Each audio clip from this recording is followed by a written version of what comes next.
such as communication, teamwork and organisation are often undervalued and underestimated, but they are what make you who you are. At CACI, they encourage their employees to bring their whole self to work, with values which include to appreciate everyone and to do the right thing.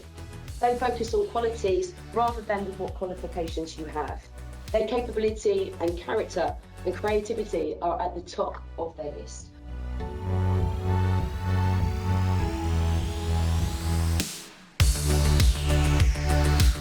It turns out I'm quite good at multitasking. Studying and working was kind of a theme of my life. So I've studied and I did professional qualifications part-time over a few years whilst also working in my sales job. The key skills that were important for me at that time were basically resilience. I definitely couldn't have called it that at the time. If anybody had said that, which is key skills, I certainly wouldn't have come out with that word.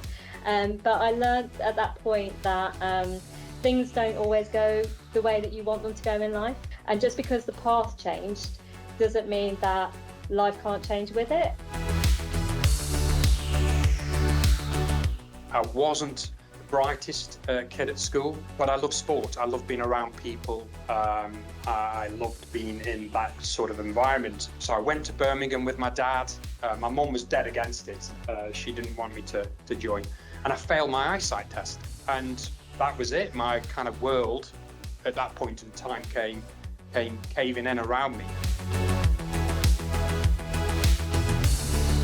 Through the clearing system, I came across a course called Design Management. It was a HND at the time, and I kind of really liked the look of this. It was a design course with business studies, and it just sounded interesting. Why one door shuts firmly in your face, other doors do open. If you can find that resilience inside you and pick yourself, there are great opportunities out there. I was always brave. I always had this can-do attitude. I wasn't that scared after finishing my A-levels to decide to actually take a gap year. I was scared at the time because my parents, they are both teachers.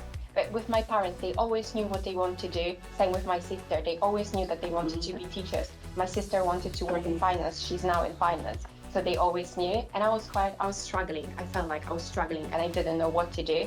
I took every possible one. I took 8 trainings with Hugo Boss at that time. And I was the only one that actually took all of those. And after 12 months, they actually promoted me. I was 20 at the time, and I was one of the youngest senior sales advisors in Hugo Boss. I wanted to go up the ladder in advertising agencies. I was working in advertising, and I saw the next rung and the next rung, and for me, that goal was to move to the next point by this time in my life, to move to that point by this time in my life. And things didn't really work out like that. Actually, things worked out slightly better. And I had experiences in my career that I never would have imagined that I'd had when I first started out. And so those rungs on that ladder started to just fade away in a way because they became less important. And what became much more important was the experiences that I was having. If you just are addicted to the goals and thinking about the goals and thinking about the outcomes, then you actually lose sight of what's happening around you, and you lose sight of the process. Life is what happens when you're making other plans, right?